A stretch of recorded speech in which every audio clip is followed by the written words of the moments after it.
নমস্কার, বৈচিত্র্যের বৈচিত্র্যময় জগতে আপনাদের স্বাগত জানাই। আজ রবিবাসরীয় দুপুরে আপনারা শুনতে চলেছেন একটু অন্যরকম গল্প। সৈয়দ মুস্তাফা সিরাজের লেখা আসল ভূতের গল্প। সৈয়দ মুস্তাফা সিরাজ জন্ম 14ই অক্টোবর 1930 এবং মৃত্যু 2012 সালের 4 সেপ্টেম্বর। তিনি ছিলেন একজন বিশিষ্ট ভারতীয় বাঙালি লেখক।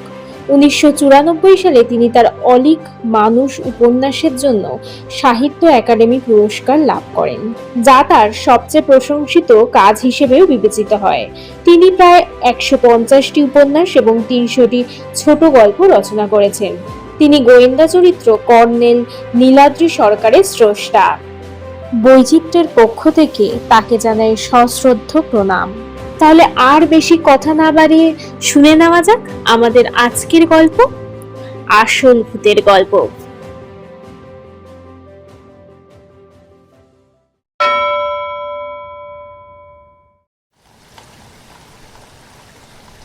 ভূতের গল্পও তো অনেকেই শুনেছ, কিন্তু দেখেছো কজন?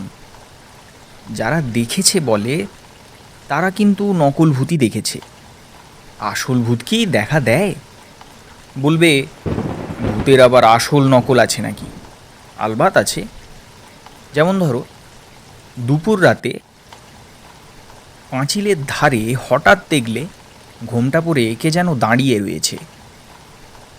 ভীষণ ভয় পেয়ে চেঁচামেচি করে ঘরে ঢুকলে তখন বাবা গিয়ে দেখলেন কিন্তু পিসি দিনে কাপড় শুকোতে দিয়েছিলেন তারে। তোলা হয়নি, বাতাস বইছিল জোরে, কাপড়টা উড়ে গিয়ে জবা গাছের মাথায় জড়িয়ে গেছে। আর তাই তুমি সেটাকে দেখে ভূত ভাবছ। এই হলো নকল ভূত। নকল ভূত আমিও কি কম দেখেছি? কিন্তু সে গল্প শুনে লাভ নেই, আমার বোকামি ধরা পড়বে, তোমরাও হেসে খুন হবে। নিজের বোকামির কথা কি কেউ বলতে চায়? আমি একবার একটা আসল ভূত দেখেছিলাম, একেবারে নির্ভেজাল আদি অকৃত্রিম ভূত। সেই ভূতের গায়ে অনায়াসে বিশুদ্ধ এবং টাটকা বলে লেবেল এঁটে দেওয়া যায়। কিন্তু এখন যেমন সহজে বলে যাচ্ছি, আসলে ভূতটা দেখার সময় মোটেও ব্যাপারটা সহজ হয়নি। ওরে বাবা, সে বড় গোলমেলে ব্যাপার। আর সেই দৃশ্যটা মনে পড়লে আজও গায়ে রক্ত ঠান্ডা হয়ে যায়। তখন আমার বয়স মোটে 12 বছর, পড়ি ক্লাস 8-এ। আমাদের স্কুলটা ছিল দুটো গাঁয়ের মধ্যিখানের মাঠে, একেবারে নিরিবিলি জায়গায়। চারপাশে বড় বড় গাছ আর ঝোপঝাড়। পিছনের পুকুর পাড়ে কলকে ফুলের জঙ্গল ছিল, আর মাঝখানে ছিল মুক্তকেশীর মন্দির। ভাঙাচোরা কতকালের পুরনো মন্দির। সাপের ভয়ে ওদিকটায় ছেলেরা খুব বেশি যেত না। আমার এক সহপাঠী ছিল, তার নাম পোদো। কালো কুচকুচে চেহারা, বলিষ্ঠ গড়ন। খেলাধুলোয় খুব ঝোঁক ছিল ওর, কিন্তু পড়াশুনোয় তেমন ছিল না। কোনো রকমে টেনে টুনে পাশ করে যেত।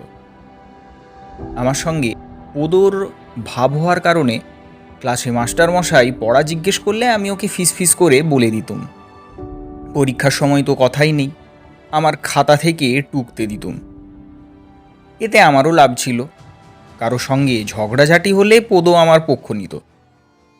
তখন পাড়াগাঁয়ে প্রচণ্ড ম্যালেরিয়ার জ্বরের উপদ্রব ছিল।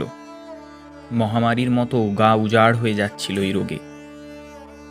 বার্ষিক পরীক্ষার কয়েকদিন আগে বেচারা পোদো ম্যালেরিয়ায় ভুগে মারা গেল। তখন আমি একেবারে একা হয়ে গেলুম যেন। মন ভেঙে গেল। পড়াশোনা যা করছিলাম সব ভুলে গেলুম যেন। ইংরেজি আর বাংলা পরীক্ষা তো কোনো রকমে দিলুম। তৃতীয় দিনে ভূগোল আর সংস্কৃত। ভূগোলও মোটামুটি হলো, কিন্তু সংস্কৃতের প্রশ্ন দেখে চক্ষু চড়ক গাছ। একে তো পণ্ডিত মশাইয়ের ক্লাসে বারবার ফাঁকি দিয়েছি, তার উপর এই দেবভাষার ব্যাকরণের ব্যাপারটা আমার কাছে প্রকাণ্ড হেঁয়ালি ঠেকেছে বারবার। তখন শীতের বিকেল নেমেছে। স্কুলের পেছনের গাছপালার ঘন ছায়ায় ঘরের ভেতরটা আবছা হয়ে এসেছে। তখন তো গায়ে বিদ্যুৎ ছিল না। আমি জানালার পাশের সিটে বসেছিলাম, প্রশ্নপত্র নিয়ে আকাশ পাতাল ভাবছি। হঠাৎ চোখের কোণা দিয়ে দেখলুম, হ্যাঁ, সে পদুই বটে। পরনে হাফ খাকি প্যান্ট, গায়ে ময়লা একটা শার্ট, জানালার বাইরে ঝোপের কাছে দাঁড়িয়ে আছে এবং আমার দিকে তাকিয়ে চোখের ইশারা করছে। প্রায় চেঁচিয়ে উঠেছিলুম আর কি, ভয়ে নয়, আনন্দে। কিন্তু তক্ষুনি মনে পড়ে গেল পদু তো মারা গেছে। আর অমনি সারা শরীর হিম হয়ে গেল। ভয়ে চোখ বুজে ফেললুম। সংস্কৃতের পরীক্ষা। পণ্ডিত মশাই নিজেই গার্ড দিচ্ছিলেন ঘরে। বললেন, ও কি রে তপু, আরে তুই কি ধ্যান করছিস নাকি রে? চোখ খুলে কাঁচু মাচু মুখে বললুম, পদো স্যার, পদো। পদ জন্য কি তুই শোক প্রকাশ করছিস নাকি রে?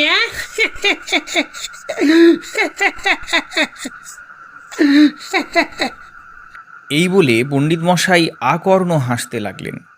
ঘর শুদ্ধ ছেলেরাও আমার দিকে তাকিয়ে হাসতে শুরু করলো। পণ্ডিত মশাই তারপর হাসি থামিয়ে গর্জে বললেন, বন্ধুর জন্য শোক প্রকাশ পারে হবে, বুঝেছ? পণ্ডিত মশাই কিন্তু ভীষণ রাগী মানুষ।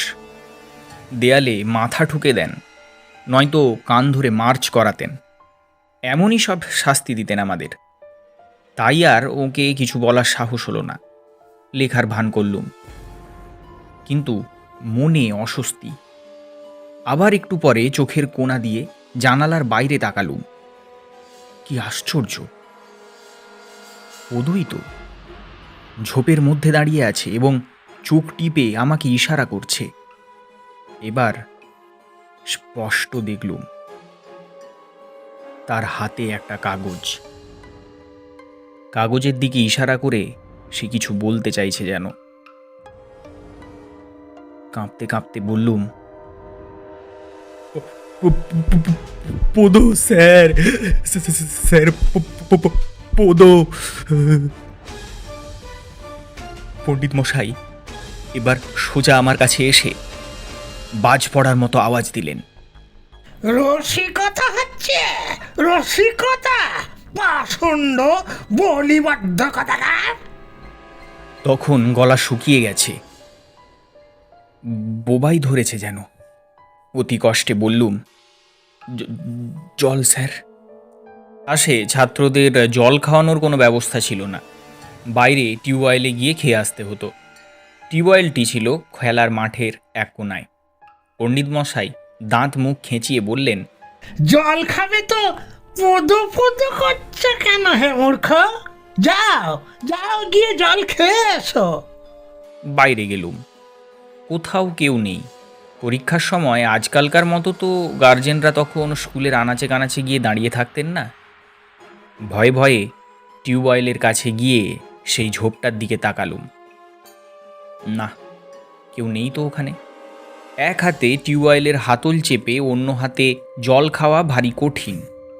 হঠাৎ মনে হলো হাতলটায় কেউ চাপ দিচ্ছে। গলগল করে জল পড়তে দেখলুম। জলের তেষ্টা এত বেশি ছিল যে অত কিছু লক্ষ্য না করেই জল খেতে থাকলুম। জল খাওয়ার পর ভয়টা অনেকটা কেটে গেল। তখন মনে হলো নেহাত চোখের ভুল। সেই সময় চোখ গেল মুক্তকেশীর মন্দিরের দিকে। অমনি আবার বুকটা কেঁপে উঠল। কি অবাক কাণ্ড! পদু মন্দিরের বারান্দা থেকে হাত ইশারা করে ডাকছে। মনে হলো তাহলে নিশ্চয়ই পদু একেবারে মারা পড়েনি।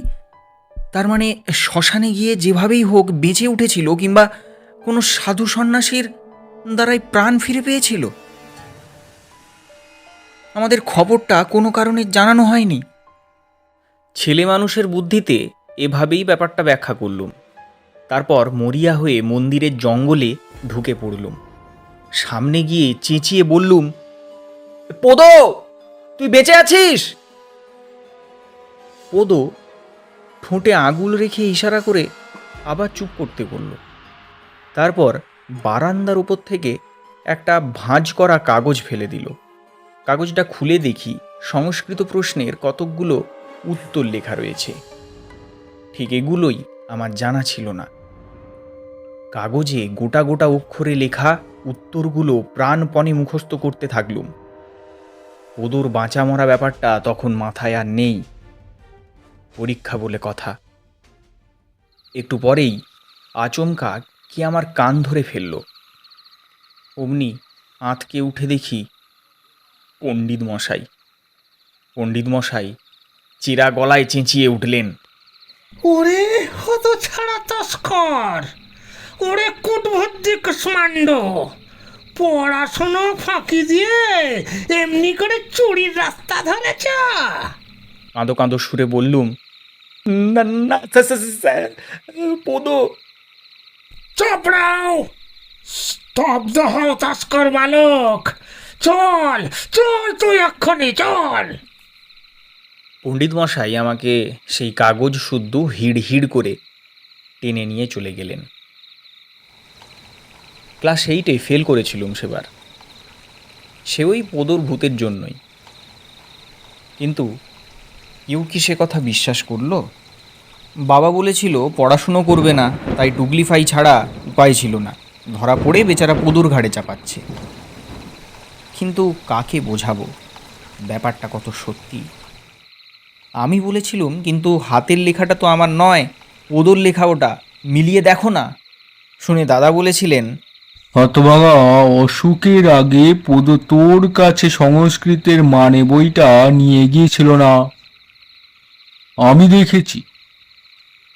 বইটা ফেরত আনার পর ওটার মধ্যে পদর হাতে লেখা একটা কাগজ ছিল।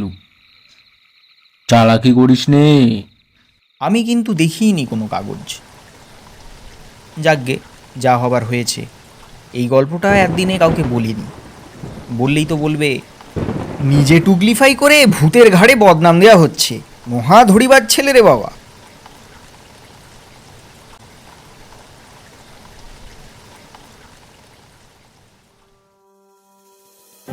এতক্ষণ আপনারা শুনছিলেন সৈয়দ মুস্তাফা সিরাজের লেখা আসল ভূতের গল্প। গল্পের সূত্রধার আমি রায়া, গল্প পাঠে প্রীতম, অন্যান্য চরিত্রে সুকুমার মাইতি এবং সুমন, পোস্টার ডিজাইনে সুমন। আবার দেখা হবে আগামী রবিবার অন্য কোনো নতুন একটি গল্প নিয়ে। ততক্ষণ পর্যন্ত আপনারা আমাদের চ্যানেলটিকে সাবস্ক্রাইব করে আমাদের পাশে থাকুন আর এইভাবেই ভালোবাসা দিতে থাকুন আর শুনতে থাকুন বৈচিত্র্য গল্প বুক। ধন্যবাদ।